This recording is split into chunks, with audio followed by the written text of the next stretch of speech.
Hello everyone, আজকে আমরা জানবো আমাদের রক্তের নর্মাল সুগার লেভেল কত। সুগার লেভেল কত হলে আমরা বলবো প্রি ডায়াবেটিক, এবং সুগার লেভেল কত হলে আমরা বলবো যে ডায়াবেটিস হয়েছে বা রক্তে সুগার ধরা পড়েছে। তার রক্তে সুগার লেভেল চেক করার জন্য আমরা মেনলি দুই ধরনের রক্ত পরীক্ষা করে থাকি।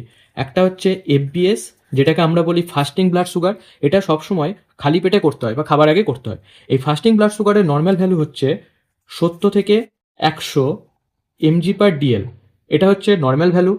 যদি এর মধ্যে সুগার থাকে তাহলে বুঝতে হবে যে নর্মাল আছে।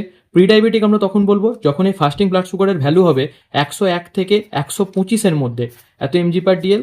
এটার মধ্যে যখন হবে তখন আমরা বলবো প্রি ডায়াবেটিক স্টেজে আছে।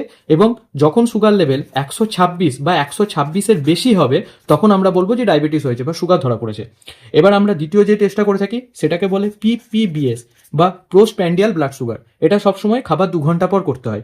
এই পিপিবিএস বা পোস্টপ্যান্ডিয়াল ব্লাড সুগারের নর্মাল ভ্যালু হচ্ছে 110 থেকে 140 mg/dl। এটা হচ্ছে নর্মাল। এর মধ্যে যদি থাকে তাহলে আমি বুঝবো যে নর্মাল আছে।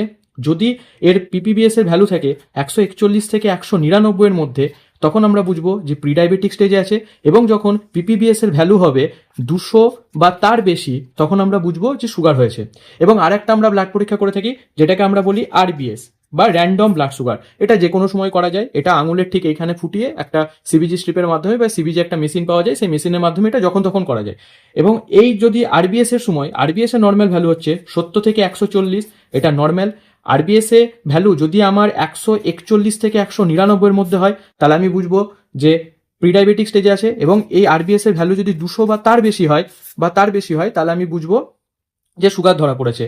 এবং আরেক ধরনের রক্ত পরীক্ষা করা হয় যেটাকে বলা হয় HbA1c।